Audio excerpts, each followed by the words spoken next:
السلام عليكم ورحمة الله تعالى وبركاته. إخواني أخواتي، مرحبا بكم في فيديو جديد واقتراح جديد. تنتمنى وانتم تشوفوا هذا الفيديو تكونوا بخير وعلى خير وبصحة جيدة. اليوم إن شاء الله غادي نقترح عليكم توابع أولا الديالة أولا الكعاوي، كل واحد وكيفاش تيسميها. عندي هنا الديالة ديال العجل، ها هي. حاولوا ملي تبغيو تاخدوها كل الجزار يعطيكم ديال العجل. غادي ناخذ هاد الديالة هادي وغادي نقيها كامله من هاد الشحمه اللي زايده. كاينين اللي تيبغيو يطيبوها بالشحمه ديالها حتى هي مزيانه، يعني الا خليتوها هكا بشحمتها ما ديروش الزيت، صافي غير الليدام ديالها كافيه. هي عندي هنا مغسوله، غسلتها مزيان بالماء والخل شويه د الملحه. متكثروش الملحه في الغسيل لان اللحم تيشرب دغيا تيشرب الملحه.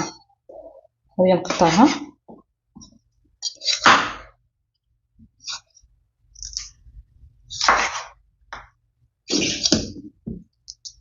صافي. انا كملتها نقيتها من الشحمه. عندي هنا كاس ديال العنبه ديال الحمص فازك. عندي واحد البصله صغيره متقطقه باش نشقرها. عندي هنا واحد البصله صحيحه نبتها بالقرنفل. انا غنحتاج غير 7 الحبات، ما كثرت فيها غير التصوير اللي درت في المينياتور. عندي الثومه، عندي الوريقات ديال سيدنا موسى،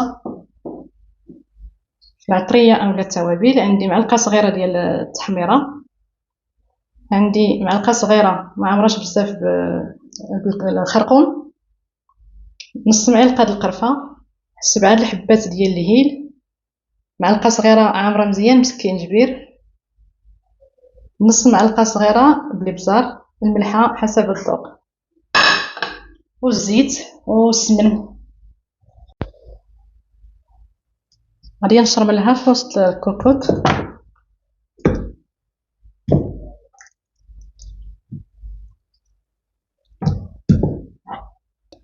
كندير العطريه كامله.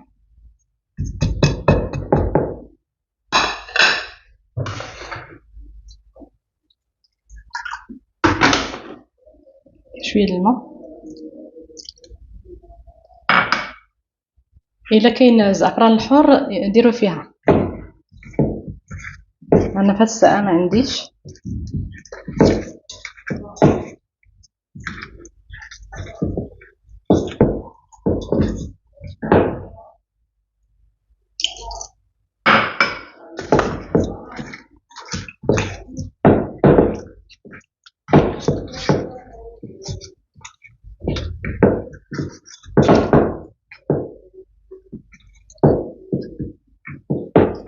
بغيتو تبيتوها من الاحسن، ما بغيتوش تشرمل بكري، المهم على الاقل واحد الساعه المكان.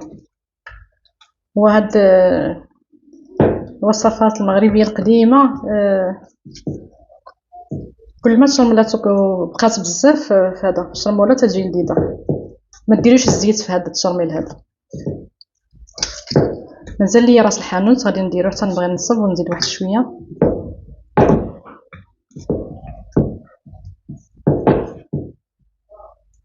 صافي غادي نخليها واحد الساعه المكانه ونرجع معكم. صافي من بعد ما دازت ساعه المكانه انا غادي نزيدها البصله.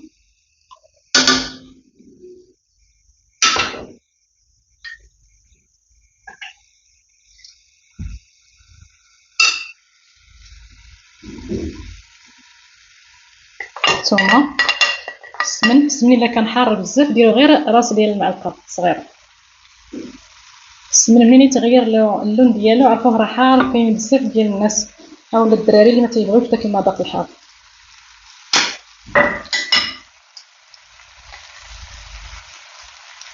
واحد نص معلقه ولا حتى معلقه صغيره ديال راس الحانوت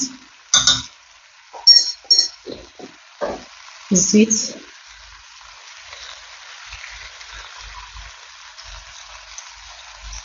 الزيت نص كاس ولا اقل، ولا هي راه تطلق هي كتطلق ديك لا جيلاتين ديالها، واخا ما يدار لهاش كاع الزيت هي كتطلق، كتختر راسها براسها.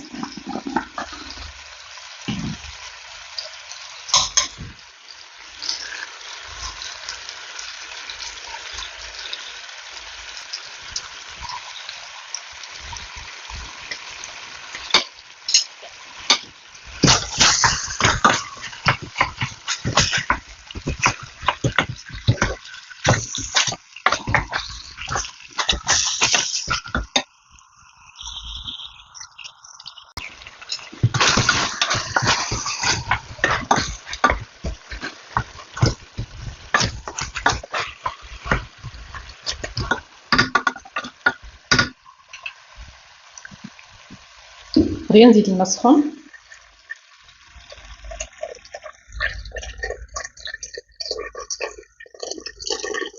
متنكثرش العافيه غادي تكون مهيله.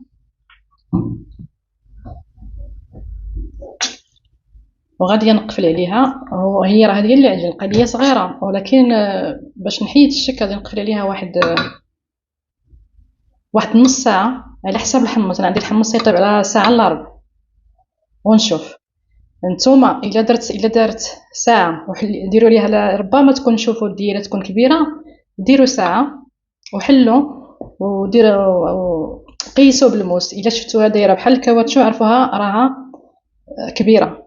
غادي ديروا معاها من الاول. الا بانت لكم اكثر من هذه اللي عندي انا، هذه اللي خديت فيها كيلو ونص، الا كانت اكثر من كيلو ونص راه المهم على حساب. ديروا فيها واحد 7 ديال العظومه ديال التمر.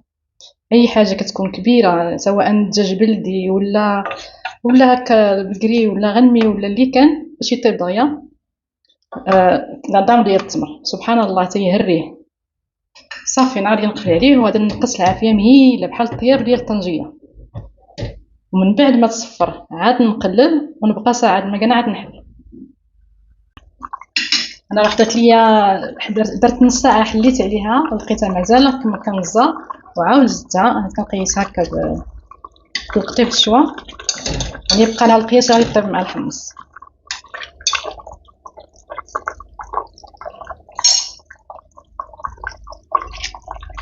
كنزيد هاد الوريقات ديال سيدنا موسى. كان خصني نديرهم في الاول ولكن معليش، انا هاد الوريقات راه تنغسلهم، تنشريهم خضر تنغسلهم ونشفهم ونيبسهم.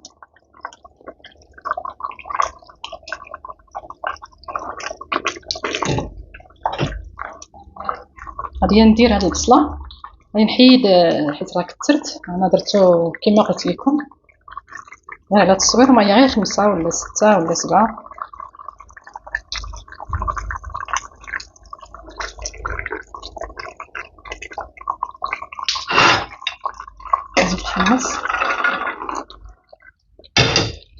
الحمص على حسب، بغيتو تكثروا بغيتو تقللوا قلوا.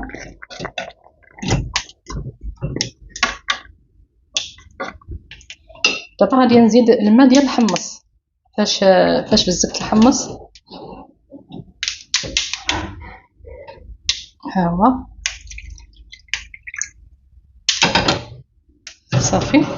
غادي نعاود نقفل عليها ونخليها واحد ساعه الا ربع. انا قلت لكم الحمص يطيب على ساعه الا ربع. الا كان على اقل حتى تقرب الطيب، او لا في حاله ما طيبتوها درتو الحمص على الدياله وواحد فيهم طاب قبل، اما الدياله او الحمص. طابت الدياله حيدوها وخليو الحمص يطيب. طاب الحمص قبل عاوتاني الدياله مازال العكس، حيدوا الدياله وهزوا داك الحمص بديك لالوش وردوا عاوتاني الدياله تزيد طيب، باش الحمص خصو يبقى واقف ما يكونش هاري.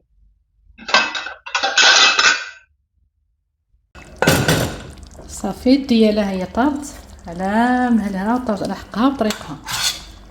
العافيه مهيله لهذا الشيء اللي تيكون عاصي او لا اي اللحم الماكله كامله. العافيه مهيله. الحمص هو راه طايب مزيان، ولكن باقي واقف. ماشي ما تخليوش حتى يهرى يرجع كل شيء عجينه. واحد الريحه طالعه ما نقولكمش ديال قاقله ديال ورقه سيدنا موسى، القرنفل غزال. اما اللون هاد التصوير ما عطاهاش حقها في التصوير. وهاد الاكله هادي راها اكله شعبيه مغربيه زوينه في البرد، تسخر مع هاد التوابل اللي فيها الحمص. اتمنى تجربوها وتعجبكم، وشكرا على المشاهده والى اللقاء في فيديو مقبل ان شاء الله.